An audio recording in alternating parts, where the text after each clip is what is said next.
பழையாறை மாநகர் வரைபடம் போட்டிருக்காங்க. இது வந்து ராஜராஜ சோழன் வரலாற்று ஆய்வு மற்றும் பண்பாட்டு மையம் அதுலேருந்து போட்டிருக்காங்க. பம்பப்படையூர்னு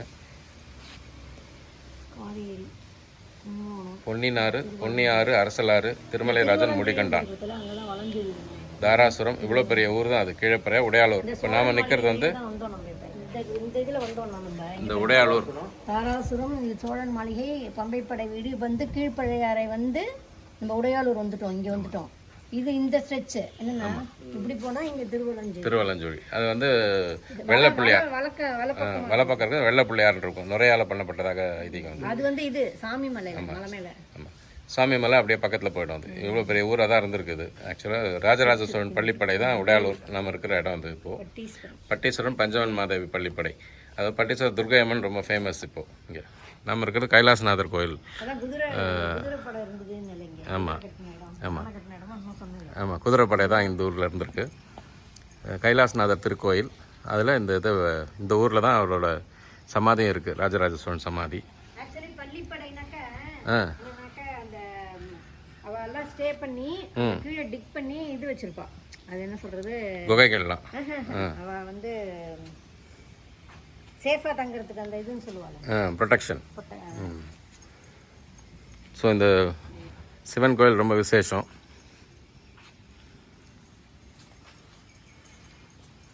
ரொம்ப அழகான கோயில். வாய்ப்பு கிடைக்கிறவங்க உடையாளூருக்கு வந்து இந்த கைலாசநாதர் கோயிலை தரிசனம் பண்ணி அருள் பெறும்படி கேட்டுக்கிறோம். ரொம்ப அருமையான புராதனமான ஊர். சிவன் தொண்டாற்றின ஊர் இது.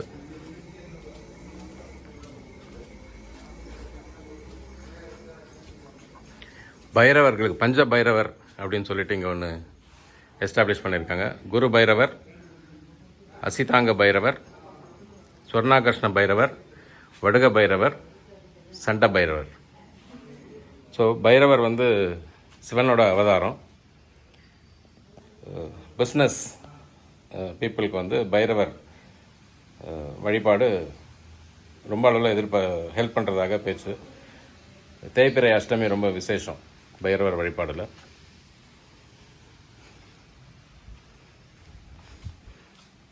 நல்லா மெயின்டைன் பண்ணியிருக்காங்க டெம்பிள். புராதனமான டெம்பிள்.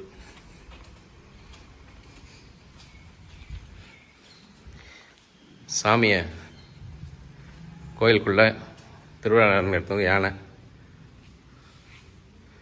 அருள்மிகு சங்கர பார்வதி அம்மன் கோயில். கைலாசநாதருக்கான பார்வதி தேவி. ரொம்ப அழகாக டெக்கரேட் பண்ணியிருக்காங்க. நிலைப்படிகள், ஒவ்வொரு நிலைப்படியை தாண்டி தான் அங்கே போகணும். இது மேலே வந்து கடவுள் அவர்களோட வாழ்க்கை முறையை சித்திரமாக வரைஞ்சிருக்காங்க. எக்ஸாம்பிள் ஒன்று சொல்கிறேன். மீனாட்சி திக்விஜயம், மீனாட்சி கர்ப்பபங்கம், அப்புறம் மீனாட்சி கல்யாணம். அதை பெயிண்ட் பண்ணி பிக்சோரியல் ரெப்ரசன்டேஷனாக பண்ணியிருக்காங்க. விநாயகர், மீனாட்சி ஜனனம், அதை பெயிண்ட் பண்ணியிருக்காங்க. அடுத்தது மீனாட்சி சிவ பூஜை.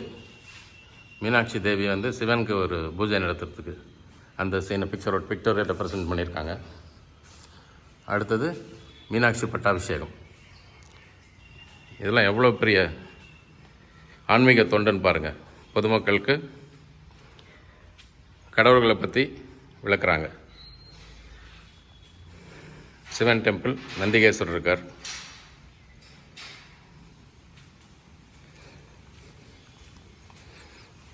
கோயில் கோபுரம்.